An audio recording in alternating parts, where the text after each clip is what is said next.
Imagine being in a place so far from home that as time passes, your most cherished memories begin to fade. The comforting smell of your mother's cooking, that aroma that filled the kitchen and brought with it a sense of belonging, is no longer so vivid in your mind. The strong, protective embrace of your father, which seemed capable of warding off any fear or doubt, is now just a distant memory, like an echo of a time that seems to have been left behind. The warmth of your own home, that feeling of security and unconditional love, seems to have dissipated in the wind, replaced by a sense of emptiness and rootlessness. This is a vivid portrait of the prodigal son, a young man who, in search of something greater, decided to go his own way. He believed that life outside, away from the rules and limitations of home, would be more exciting, freer, full of endless possibilities. He imagined that, away from the watchful eyes of his parents and the responsibilities of daily life, he would find unparalleled freedom, an existence full of adventures and discoveries. However, what he didn't realize was that by leaving behind the unconditional love of his family, the roots that kept him grounded, and the forgiveness that always welcomed him, he was actually trading true freedom for an illusion. As the days turned into weeks and the weeks into months, the prodigal son began to realize that the life he had idealized wasn't as glorious as he had imagined. The freedom he sought, without the love that gave meaning to his existence, began to turn into loneliness. The laughter and moments of joy he expected to find in the outside world were replaced by cold nights and empty days. He realized that without the love of those who had always supported him, without the roots that connected him to his past and to his true self, and without the forgiveness that always comforted him, he was lost, like a ship adrift in a stormy sea. Loneliness became his constant companion, and regret began to weigh on his heart. He realized that true freedom wasn't in running away from home, but in understanding the value of the love, the roots, and the forgiveness he had left behind. And so, the prodigal son began to understand that sometimes we need to distance ourselves to realize what really matters. And deep down, he knew that no matter how far he had gone, there would always be a place for him at home, where love, roots, and forgiveness awaited him with open arms. But you know what's even more incredible about this whole story? Even at rock bottom, when darkness seemed to consume everything around him and loneliness had become his only companion, something inside him awakened. It was as if a faint, almost imperceptible light began to shine in the depths of his soul. He remembered home, not just the walls that sheltered him or the roof that protected him, but the essence of that place. He remembered the warmth of the hearth, the set table, the laughter at night, the stories told before bed, and above all, he remembered his father. The father, that man who always seemed so strong, so wise, so full of love. The same father who, even when he decided to leave, looked at him with a mixture of sadness and hope, as if he knew that one day he would return. The father who, even in the distance, continued to be a beacon, a point of reference in the midst of chaos. It was this memory that began to ignite a flame of hope in his heart. But going back wasn't easy. Fear accompanied him with every step he thought of taking toward home. Fear of being rejected, of no longer being accepted, of seeing disappointment in the eyes of those he loved so much. Shame was also a heavy companion. He felt ashamed for having left everything behind, for having wasted so much time, so much love, so many opportunities. He wondered if he still had the right to call that place home, if he still deserved the love of those he had abandoned. Still, even afraid, even ashamed, he decided to return, because, deep down, he knew that we all have a place we can return to, a place that isn't defined only by bricks and cement, but by the love that dwells there. A place where forgiveness isn't just a word spoken to the wind, but a concrete gesture, an embrace that envelops, that welcomes, that rebuilds. A place where wounds can be healed, where mistakes can be transformed into learning, where the past doesn't define the future. And so he took the first step, and the second, and the third. Each step was a battle against fear and shame, but it was also a step toward redemption, toward healing, toward reunion. He knew that upon returning, he wouldn't be the same as when he left. He was different, marked by experiences, by falls, by mistakes. But he also knew that at home, he would be accepted not for what he had or what he had done, but simply for being who he was. A son, loved, forgiven.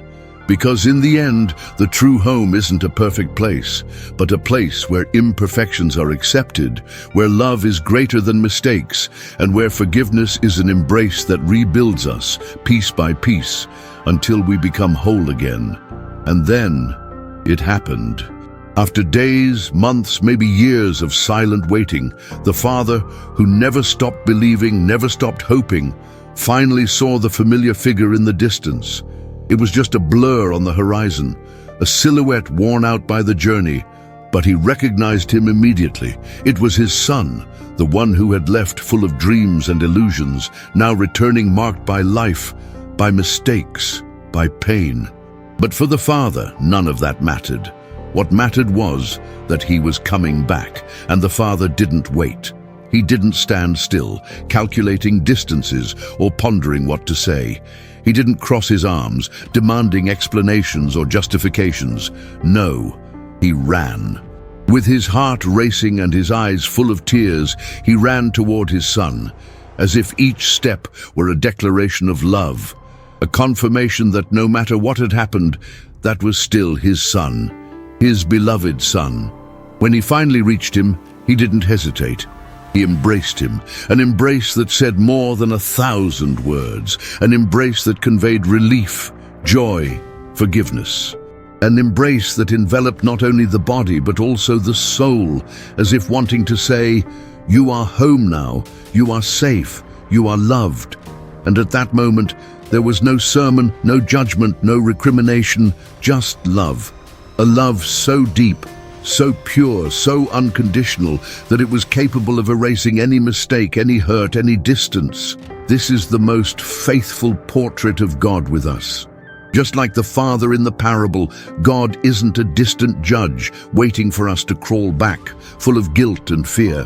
He is the one who sees us in the distance, even when we are still far from finding our way back. He is the one who runs towards us, even when we can barely take the first steps towards him. He is the one who embraces, who forgives, who restores. Without conditions, without demands, without reservations. It doesn't matter how far you've gone. It doesn't matter how many times you've stumbled, how many times you've failed, how many times you've chosen paths that led you away from him. It doesn't matter what you've done, what you've said, what you've thought. He is there with open arms, ready to welcome you back, ready to envelop you in his love, to heal you, to transform you, because for him, you will always be his son, his daughter, loved, valued, forgiven. And just like the prodigal son, you too can return. You too can feel the embrace that rebuilds, the love that redeems, the forgiveness that liberates. Because in the end, God's love isn't something we need to conquer or deserve. It's something that is already given to us, freely with open arms every day. Just take the first step towards him. And you, how is your heart at this moment? Are you feeling far from home? Not just far from a physical place, but far from that feeling of belonging, of security, of unconditional love that a true home represents. Perhaps you are feeling distant from the peace you once knew, from that serenity that filled your soul and brought clarity to your days.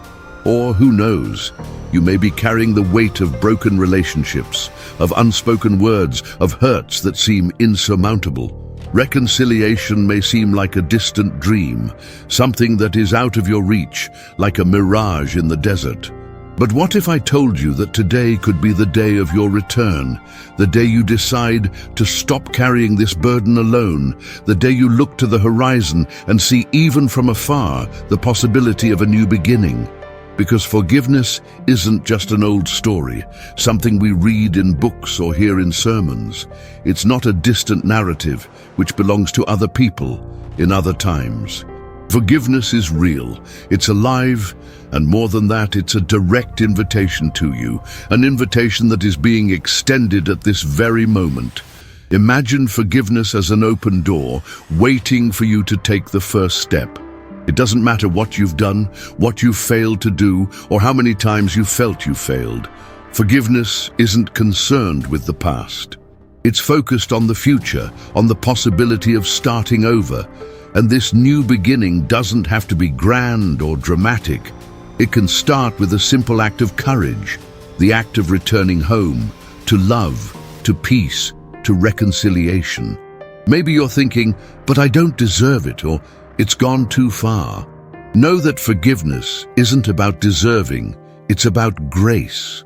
It's about love that doesn't care about conditions, that doesn't make calculations or demand reparations. It's about an embrace that says, you are important to me. You are loved. You have a place here. So, today can be the day of your return. The day you decide that you no longer want to carry the weight of loneliness, of guilt, of distance. The day you look to the sky and whisper, I want to go back. And in doing so, you will discover that the arms are already open, waiting for you. The path is already prepared. Forgiveness is already available. Because deep down, we all have a home we can return to.